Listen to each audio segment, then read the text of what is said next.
Rekordbox is the king of DJ software, and it's extremely powerful, but there's a new contender rising in the DJ world. Everyone I know that owns Denon gear does not stop telling me how great it is. And a major reason for that is the software it runs on, Engine, but I'm not convinced. 3 challenges, all designed to prove Rekordbox is the ultimate DJ software once and for all. If I lose, I have to do a 2-hour tech house stream on my Twitch channel. And if I win, I get to destroy the worst deck I've ever owned, the Denon DNS1000. If there's one thing DJs hate, it's spending time analyzing music. So in this first challenge, I'm going to put the desktop version of Engine against Rekordbox. We're going to see how quickly they can analyze 100 tracks. But there's already a problem. Most of my music library uses streaming services like Tidal, and Engine Desktop can't analyze them. I'm tempted to dock points already. So I need some MP3s. And frankly, I'm too cheap to buy any. Like in all great battles, it's time to call in the Canadians. Oh, hello, A. Hey, Michelle, give me your music. Fine, A. I've done a clean install of Rekordbox and Engine on my laptop. I dragged the MP3s Michelle sent into both Engine and Rekordbox and started a timer. Whilst that's going on, let me tell you why I hate the Denon DNS1000 so much and I want to destroy it and everything it stands for. First, look at this platter. I've seen sturdier pizza bases. You also have to physically push it down to get it to respond. And look at this button. It's wobblier than my nan's jowls. I also hate the design. They added some little curves on the side to try and make it look sleek, but it just looks like a jacket potato that's been to 2 spin classes. Let's see how the analysis is getting on. Rekordbox finishes in 2 minutes 57 seconds. I've no idea if that's good or bad. Will it be enough to beat Engine? Oh. G'day, mate. Who are you? Engine, mate. That's a dumb name. What are you doing here? Just want to see if you can play streaming tracks on your standalone gear. Well, yeah, I can play Beatport on CDJ 3000s. How much that's setting you back, mate? 180. What was that, mate? 180 a year, okay? That includes a Beatport subscription, right? No. Hi, Den. Sam, seen you for a while, mate. Yeah, I've been chilling in Magaluf, trying to keep a low profile.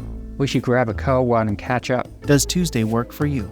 Get out of my house. Okay, that was pretty fast, but fast is pointless if it's not accurate. I think in this next challenge, Rekordbox is going to regain some ground. Having properly prepared and tagged tracks is one of the best ways to make your DJ sets better. It lets you find the next track without having to overly prepare playlists. Good DJ software should make that effortless. Each of the 100 tracks needs to have the following added: a subgenre, a correct grid and BPM, an energy level, and a cue point on the drop. But we need to make this fair. I've been using Rekordbox for a long time, so I know all the keyboard shortcuts and hacks. To do this properly in Engine, I'm going to have to do a genuine world first.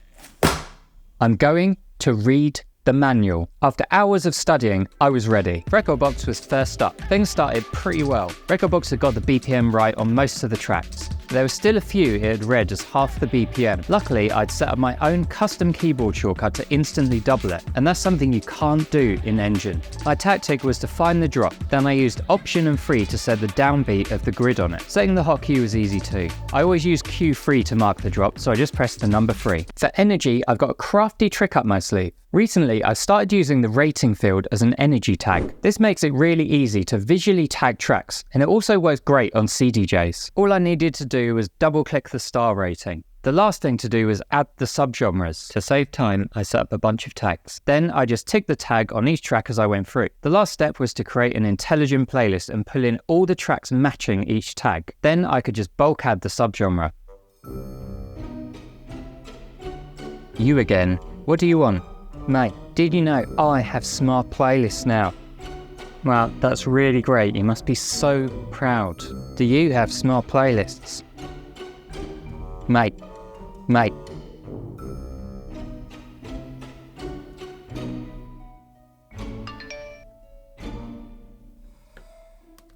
Mate, yes, I have smart playlists. Mate, what? You suck. What this guy doesn't realise is his smart lists are laughable compared to what you can do in Rekordbox. Well, let's say I want to add a playlist rule that pulls in artists beginning with T, but not containing the letter H. In Engine, you can only choose to match the rule if the artist contains certain letters. In Rekordbox, I can set the rule so that it exactly matches something, doesn't exactly match something, contains something, doesn't contain something, starts with something, or ends with something. Stick all those somethings up your... Next, it was Engine's turn. The only way to change the genre field in Engine is to double click on it and type it out. As a hack, I wrote the subgenres out in notes so I could copy and paste them. This will make New York City planners tense. The grids were almost 90% wrong, and the downbeat was almost always in the wrong place. With no keyboard shortcuts to fix grids in Engine, this was more mouse clicking and more precious seconds wasted. Before we did the first challenge, I set the BPM range in both pieces of software. This was to try and avoid the common issue of certain genres like drum and bass being analysed at half the BPM. For example, 87 instead of 174. Even with this, Engine analysed more than half the tracks wrong, and some of them it just completely made up numbers. I had to manually tap in the BPM, and even then I'm sure the grids weren't accurate. The selected track kept jumping all over the place as I was making changes, and sometimes the downbeat adjust button just stopped working. By the time I'd fixed all the BPM and grid issues, I just couldn't bring myself to add subgenres. Rekordbox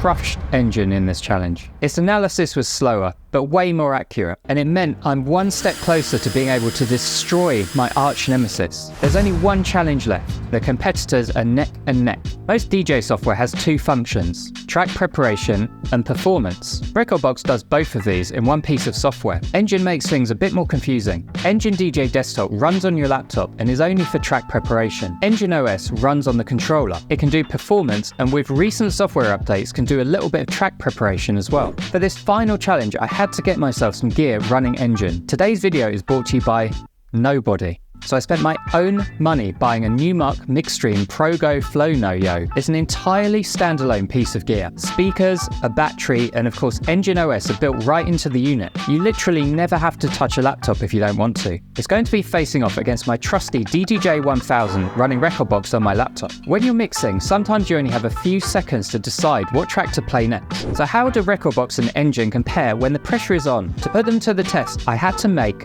a thing. I created my own program that will select a key, subgenre and energy rating at random. Every time I click on this button, it will start a timer. I'm going to see how long it will take me to find a track that matches the criteria in both systems. I'm going to do this 3 times in each program and take an average. The quickest wins. Rekordbox's insane filtering options made this challenge a breeze. I just opened the track filter selection and then selected what I needed. One of the benefits of having a laptop connected is you've got more screen real estate and CPU power to offer this kind of advanced functionality. Engine did okay. I had to first filter by one criteria, in this case subgenre. Then I sorted the list by key, manually scrolled to the key I wanted, and then tried to find a track with a matching energy level. The challenge was over. In Rekordbox, it took me an average of 3.4 seconds to find a track.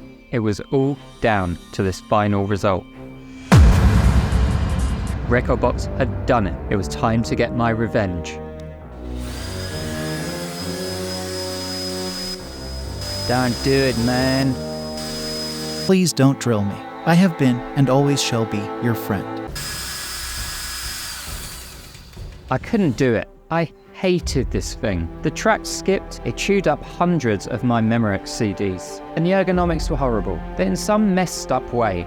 I also loved it. It was my first real step into digital DJing. The ritual of finding music and burning CDs was a big part of my 20s. It's why I was still a virgin at 29. Having to work around this thing's flaws also made me a better DJ in the long run. I could face any dodgy DJ equipment and know it would still be better than this pile of junk. For some reason, it also had the ability to add a stupid paper slip mat, which is kind of endearing. An Engine really surprised me. Okay, its library management functions aren't there yet, and not being able to analyze streaming tracks in advance is super lame. I definitely can't see myself switching to it until they've added better smart playlists and tagging at a minimum. But with every release is closing the gap with Rekordbox. And you know what? Despite its flaws, it's fun. The one thing I hate about DJing is the friction. There are so many cables, so many tech and compatibility issues, and so much time spent in software instead of playing music. Engine makes it so easy and so fast to just pick up and play. The standalone experience is miles better than anything Pioneer has to offer.